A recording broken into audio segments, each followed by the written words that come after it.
ಕನಕದಾಸರ ಹಾದಿ ನಮ್ಮೆಲ್ಲರ ಬದುಕಿಗೆ ಬುನಾದಿ. ನೂರಾರು ವರ್ಷಗಳ ಹಿಂದೆ ನಮ್ಮ ಕುರುಬ ಸಮುದಾಯ ಅಂಧಕಾರದಲ್ಲಿ ಬದುಕುತ್ತಿತ್ತು. ವಿದ್ಯೆ ಇಲ್ಲದ ಬದುಕು, ದೇವಾಲಯದ ಆವರಣಕ್ಕೂ ಪ್ರವೇಶವಿಲ್ಲದ ದಿನಗಳು, ಜಾತಿಯ ಆಧಾರದ ಮೇಲೆ ಸಮಾಜದಿಂದ ತಿರಸ್ಕಾರಗೊಂಡ ಜನ. ಅಂತಹ ಶೋಷಣೆಗಳ ವಿರುದ್ಧ ನಿಂತವರು ಸಂತ ಶ್ರೇಷ್ಠ ಕನಕದಾಸರು. ಏಕೆ ನಮ್ಮ ಮಕ್ಕಳು ಎಲ್ಲರಂತೆ ವಿದ್ಯಾವಂತರಾಗಬಾರದು ಎಂಬ ಪ್ರಶ್ನೆಗಳನ್ನ ಎತ್ತಿದವರು ಕನಕದಾಸರು. ಮೇಲ್ವರ್ಗದವರಿಗೆ ಸಂಸ್ಕೃತದಲ್ಲಿ ಮಾತ್ರ ಸಿಗುತ್ತಿದ್ದ ಜ್ಞಾನವನ್ನ ಎಲ್ಲರಿಗೂ ಆಡು ಭಾಷೆಯಲ್ಲಿ ತಲುಪಿಸಿದವರು ನಮ್ಮ ಕನಕದಾಸರು. ದೇವಾಲಯದ ಬಾಗಿಲುಗಳನ್ನ ಎಲ್ಲರಿಗೂ ತೆರೆಸಿದವರು ಕನಕದಾಸರು. ಅಸಮಾನತೆಯನ್ನು ಧಿಕ್ಕರಿಸಿ ಸಮಾನತೆ ಬೇಕೆಂದು ಪ್ರತಿಯೊಬ್ಬರಲ್ಲೂ ಜಾಗೃತಿ ಮೂಡಿಸಿದವರು ಕನಕದಾಸರು. ಅವರ ವಿಚಾರವಾದಗಳು ನಮ್ಮ ಸಮುದಾಯದ ಕಿರೀಟ ರತ್ನವಾಗಿವೆ. ಇದರೊಂದಿಗೆ ಸಮುದಾಯದ ಹೃದಯದಲ್ಲಿ ಇನ್ನೂ ಹಲವು ಸಂಸ್ಕೃತಿಗಳು ಉಸಿರಾಡುತ್ತಿವೆ. ಡೊಳ್ಳು ಕುಣಿತದ ಝೇಂಕಾರಗಳು ನಮ್ಮ ಉತ್ಸಾಹದ ಪ್ರತೀಕ. ವೀರಗಾಸೆಯು ನಮ್ಮ ಧೈರ್ಯ, ಶೌರ್ಯ, ಪರಂಪರೆಗಳನ್ನು ಪ್ರತಿನಿಧಿಸುತ್ತಿವೆ. ಕಂಸಾಳೆಯ ಲಯದಲ್ಲಿ ನಮ್ಮ ಪೂರ್ವಜರ ಪಾದ ಚಿಹ್ನೆಗಳು ಕಾಣುತ್ತಿವೆ.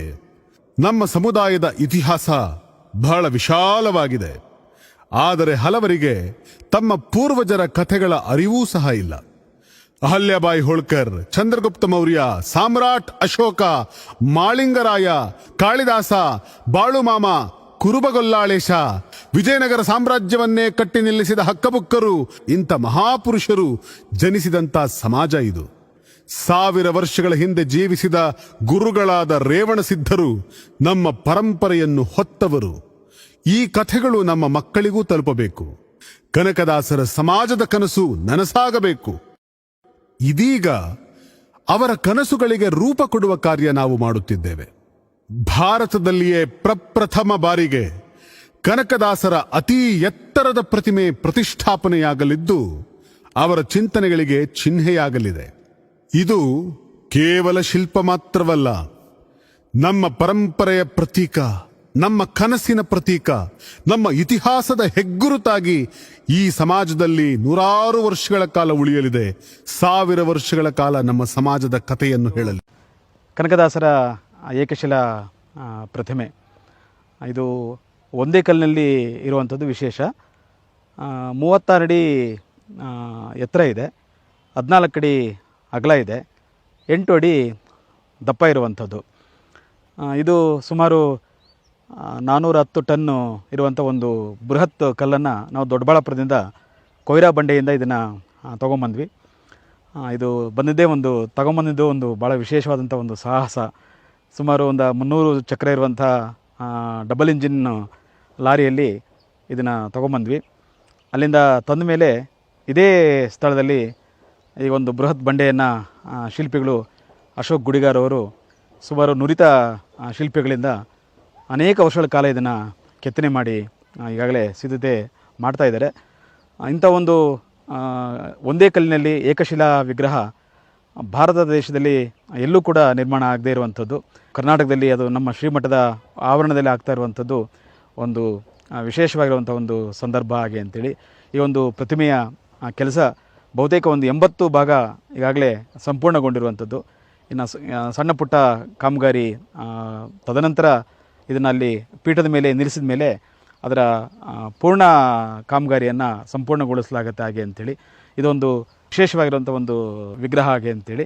ಇದು ಇಷ್ಟು ಎತ್ತರದ 36 ಅಡಿ ಎತ್ತರ ಮತ್ತು ಪೀಠ ಎರಡು ಸೇರಿದರೆ 57 ಅಡಿ ಒಂದು ಬೃಹತ್ತಾದಂಥ ಒಂದು ಪ್ರತಿಮೆ ಅನಾವರಣಗೊಳ್ಳಲಿದೆ. ಇದನ್ನು ವಿಸ್ಮಯ ಅಂತ ಹೇಳೋದಾ ಅಥವಾ ಪವಾಡ ಅಂತ ಹೇಳೋದಾ ಅಥವಾ ಪ್ರಕೃತಿಯ ಒಂದು ವಿಸ್ಮಯ ಅಂತ ಹೇಳ್ಬೋದು ಹಾಗೆ ಅಂಥೇಳಿ. ಸಾಮಾನ್ಯವಾಗಿ ಸಣ್ಣ ಮಕ್ಕಳಿಗೆ ಸ್ನಾನ ಮಾಡಿಸಿದ ಮೇಲೆ ಕಣ್ಣತ್ರ ಒಂದು ದೃಷ್ಟಿಬಟ್ಟು ಅಂತ ಹೇಳಿ ಇಡ್ತಾರೆ ನಮ್ಮಲ್ಲಿ.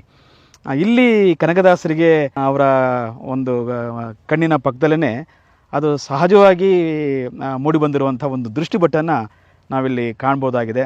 ಬಹುಶಃ ಇದು ಕನಕದಾಸರ ವಿಗ್ರಹದ ಒಂದು ಪಾವಿತ್ರ್ಯತೆಯನ್ನು ಹೇಳುತ್ತೆ ಅಂತೇಳಿ ನಾನು ಭಾವಿಸ್ಕೊಳ್ತೀನಿ. ಅಂಥ ದೃಷ್ಟಿಬಟ್ಟು ಸಹಜವಾಗಿ ಆ ಒಂದು ಕಲ್ಲಿನಲ್ಲೇ ಮೊದಲೇ ಕಣ್ಣಿನ ಹತ್ರ ಇಟ್ಟಿರುವಂಥದ್ದು ಇದೊಂದು ದೇವರ ಒಂದು ಲೀಲೆ ಅಂತ ಹೇಳಿ ನಾನು ಹೇಳಲಿಕ್ಕೆ ಬಯಸ್ತೀನಿ.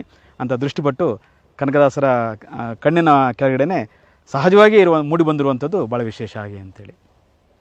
ಇದು ಕನಕದಾಸರ ವಿಗ್ರಹವನ್ನು ನಿಲ್ಲಿಸುವಂಥ ಒಂದು ಬೃಹತ್ ಪೀಠ, 40 ಅಡಿ ಅಗಲ ಇರುವಂಥ, ಸರಿಸುಮಾರು 20 ಅಡಿ ಎತ್ತರದಲ್ಲಿ ಈ ಒಂದು ಪೀಠ ನಿರ್ಮಾಣ ಆಗುತ್ತೆ.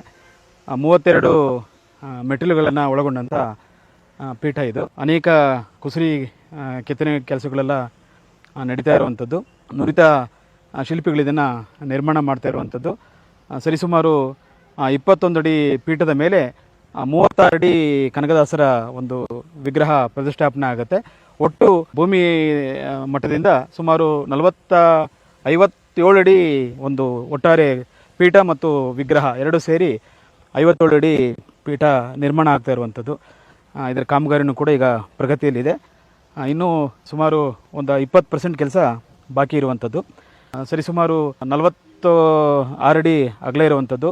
ಭಕ್ತರು ಬಂದವರು ಮೇಲೆ ಬಂದು ವಿಶೇಷವಾಗಿ ಪ್ರದಕ್ಷಿಣೆಯನ್ನು ಮಾಡಿ ಕನಕದಾಸರ ದರ್ಶನ ಮಾಡಿಕೊಂಡು ಇಳಿಯುವಂಥ ಒಂದು ವ್ಯವಸ್ಥೆಯನ್ನು ಇಲ್ಲಿ ಮಾಡಲಾಗಿದೆ. ಕಾಮಗಾರಿನೂ ಕೂಡ ಇನ್ನೂ ಪ್ರಗತಿಯಲ್ಲಿದೆ. ಇನ್ನು ಕೆಲವೇ ತಿಂಗಳುಗಳಲ್ಲಿ ಕಾಮಗಾರಿ ಪೂರ್ಣಗೊಳ್ಳುತ್ತೆ. ಕಾರ್ಯಕ್ರಮ ಆಗುತ್ತೆ. ಯಾವ ಸಮಾನತೆಯ ಸಂದೇಶವನ್ನು ಸಾರದಂಥ, ಜನರ ಬದುಕಿಗಾಗಿ ತಮ್ಮ ಜೀವನವನ್ನೇ ಸಮರ್ಪಣೆ ಮಾಡಿದಂಥ ಸಂತ ಶ್ರೇಷ್ಠ ಕನಕದಾಸರ ಒಂದು ಬೃಹತ್ ಪ್ರತಿಮೆಯನ್ನು ಇವತ್ತು ಅನಾವರಣ ಮಾಡ್ತಾ ಇರುವಂಥದ್ದು, ಉದ್ಘಾಟನೆಗೆ ಸಿದ್ಧತೆ ಮಾಡ್ತಾ ಇರುವಂಥದ್ದು ಭಾಳ ವಿಶೇಷವಾಗಿರುವಂಥ ಒಂದು ಕಾರ್ಯಕ್ರಮ. ಈ ಒಂದು ಬೃಹತ್ತಾದ ಕನಕದಾಸರ ಏಕಶಿಲಾ ಪ್ರತಿಮೆಯ ಉದ್ಘಾಟನಾ ಸಮಾರಂಭಕ್ಕೆ ಮತ್ತು ಇನ್ನು ಅಪೂರ್ಣಗೊಂಡಿರುವಂಥ ಕಾಮಗಾರಿಯನ್ನು ಪೂರ್ಣಗೊಳಿಸಲಿಕ್ಕೆ ಸಮಾಜದ ಮತ್ತು ಸಮಸ್ತ ಬಂಧುಗಳ ಸಹಕಾರ, ಸಲಹೆ ಅತ್ಯಮೂಲ್ಯ ಅನ್ನುವಂಥ ಮಾತನ್ನು ಈ ಸಂದರ್ಭದಲ್ಲಿ ಪ್ರಸ್ತಾಪ ಮಾಡಿ, ಇದರ ಉದ್ಘಾಟನೆಗೆ ಈಗಾಗಲೇ ಮಾನ್ಯ ಗೋವಿಂದಪ್ಪನವರ ಒಂದು ನೇತೃತ್ವದಲ್ಲಿ ಅವರ ಸಹಕಾರದೊಂದಿಗೆ ಈಗಾಗಲೇ ಅನೇಕ ಯೋಜನೆಗಳನ್ನು ರೂಪಿಸಿ ಈ ಒಂದು ಉದ್ಘಾಟನಾ ಸಮಾರಂಭಕ್ಕೆ ನಾವೆಲ್ಲರೂ ಕೂಡ ಸಿದ್ಧತೆಗೊಳ್ತಾ ಇರುವಂಥ ಈ ಸಂದರ್ಭದಲ್ಲಿ ಸಮಾಜದ ಬಂಧುಗಳು ಆರ್ಥಿಕವಾಗಿ ಸಹಕಾರವನ್ನು ಮಾಡೋದ್ರ ಮೂಲಕ ಈ ಒಂದು ಬೃಹತ್ತಾದ ಒಂದು ಯೋಜನೆಗೆ, ಐತಿಹಾಸಿಕ ಕಾರ್ಯಕ್ರಮಕ್ಕೆ ನೀವೆಲ್ಲರೂ ಕೂಡ ಕೈ ಜೋಡಿಸಿ ಸಹಕರಿಸಬೇಕು ಅನ್ನುವಂಥ ಮಾತನ್ನು ನಾನು ಶ್ರೀಮಠದ ಪರವಾಗಿ ನಿಮ್ಮೆಲ್ಲರ ಗಮನಕ್ಕೆ ತರಲಿಕ್ಕೆ ಬಯಸ್ತೇನೆ. ಭಾಗದ ಸಮಾಜದ ಬಂಧುಗಳು, ರಾಜ್ಯದಾದ್ಯಂತ ಇರ್ತಕ್ಕಂಥ ಸಮಾಜದ ಬಂಧುಗಳು ಎಲ್ಲರೂ ಕೂಡ ಇತ್ತ ಕಡೆ ಗಮನ ಹರಿಸಿ ಈ ಒಂದು ಮಹತ್ ಕಾರ್ಯವನ್ನು ಪೂರೈಸಿಕೊಡ್ಲಿಕ್ಕೆ ಗುರುಗಳ ಜೊತೆ ಮಾತನಾಡಿ, ಗುರುಗಳು ತಮ್ಮ ಬಳಿ ಇವತ್ತು ಜೋಳಿಗೆ ಹಾಕ್ಕೊಂಡು ಬಂದಂಥ ಸಂದರ್ಭದಲ್ಲಿ ನೀವೆಲ್ಲರೂ ಕೂಡ ಸಹಕರಿಸಿ ದೇಣಿಗೆಯನ್ನು ಕೊಟ್ಟರೆ ಇನ್ನೂ ಬೇಗನೆ ಕೆಲಸವನ್ನು ಪೂರ್ಣಗೊಳಿಸಿ ಸಮಾಜಕ್ಕೆ ಸಮರ್ಪಣೆ ಮಾಡ್ತಕ್ಕಂಥ ಕೆಲಸವನ್ನು ಖಂಡಿತವಾಗ್ಲೂ ಕೂಡ ಮಾಡ್ತೀವಿ. ಅವರ ಪ್ರತಿಮೆಯ ಮೂಲಕ ಅವರ ತತ್ವಗಳಿಗೆ ಸಾಂಕೇತಿಕ ರೂಪ ಕೊಡುವುದು ನಮ್ಮ ಉದ್ದೇಶ. ಅದಲ್ಲದೆ ಶಾಲೆ, ಕಲಾಕೇಂದ್ರ, ಯೋಗ ಮತ್ತು ಧ್ಯಾನ ಕೇಂದ್ರಗಳನ್ನು ಲೋಕಾರ್ಪಣೆ ಮಾಡುವ ಸಿದ್ಧತೆಗಳನ್ನು ನಾವು ಮಾಡುತ್ತಿದ್ದೇವೆ. ಇಲ್ಲಿ ನಿರ್ಮಿಸುವ ಶಾಲೆಯಲ್ಲಿ ಗುರುಕುಲ ಶೈಲಿಯಲ್ಲಿ ವಿದ್ಯಾಭ್ಯಾಸ ನೀಡಲಾಗುತ್ತದೆ. ಯೋಗ, ಧ್ಯಾನ, ಸೇವೆ ಇವು ದಿನನಿತ್ಯದ ಬದುಕಿನ ಭಾಗಗಳಾಗುತ್ತವೆ. ನಿರ್ಮಾಣವಾಗುತ್ತಿರುವ ಈ ಶಾಲೆ 4,000ಕ್ಕೂ ಹೆಚ್ಚು ಮಕ್ಕಳಿಗೆ ವಿದ್ಯೆ ನೀಡಲಿದೆ ಹಾಗೂ ಎಲ್ಲ ಸಮುದಾಯಕ್ಕೂ ತೆರೆಯಲ್ಪಡುತ್ತದೆ. ಜ್ಞಾನ, ನೈತಿಕತೆ, ಮಾನವೀಯತೆ ಇವು ನಮ್ಮ ಮಕ್ಕಳ ಬದುಕನ್ನು ರೂಪಿಸಲಿ ಎಂಬುದು ನಮ್ಮ ಸಂಕಲ್ಪವಾಗಿದೆ. ಇವೆಲ್ಲವನ್ನೂ ಇನ್ನು ಕೆಲವೇ ದಿನಗಳಲ್ಲಿ ಪೂರ್ಣಗೊಳಿಸುವ ಗುರಿ ನಮ್ಮದು. ಈ ಕನಸನ್ನು ನಿಜವಾಗಿಸಲು ನಿಮ್ಮ ತನು, ಮನ, ಧನದ ಸಹಾಯದ ಅವಶ್ಯಕತೆ ಇದೆ. ನಾವು ಒಗ್ಗೂಡಿದಾಗ ಮಾತ್ರ ಕನಕದಾಸರ ಕನಸುಗಳಿಗೆ ಜೀವ ತುಂಬಬಹುದು, ಕನಕದಾಸರ ಪ್ರತಿಮೆಯನ್ನ ಎತ್ತಿ ನಿಲ್ಲಿಸಬಹುದು. ಇಂದು ನಾವು ಕೈಜೋಡಿಸದಿದ್ದರೆ ನಾಳೆ ನಮ್ಮ ಪರಂಪರೆಯನ್ನು ಉಳಿಸಿಕೊಳ್ಳುವುದೂ ಕಷ್ಟವಾಗಿ ಬಿಡಬಹುದು. ಈ ನಿಟ್ಟಿನಲ್ಲಿ ನಿಮ್ಮ ಒಂದು ಹೆಜ್ಜೆ, ಒಂದು ಹೃದಯದ ಸ್ಪಂದನೆ ಈ ಇಡೀ ಪರಂಪರೆಯನ್ನೇ ಸದಾ ಬೆಳಗಿಸಲಿದೆ. ಈ ಮಹತ್ ಕಾರ್ಯದಲ್ಲಿ ನಮ್ಮ ಕೈಜೋಡಿಸಿ ನಮ್ಮ ಸಮುದಾಯದ ಸಂಸ್ಕೃತಿಯನ್ನ ಉಳಿಸಿ. ಧನ್ಯವಾದ.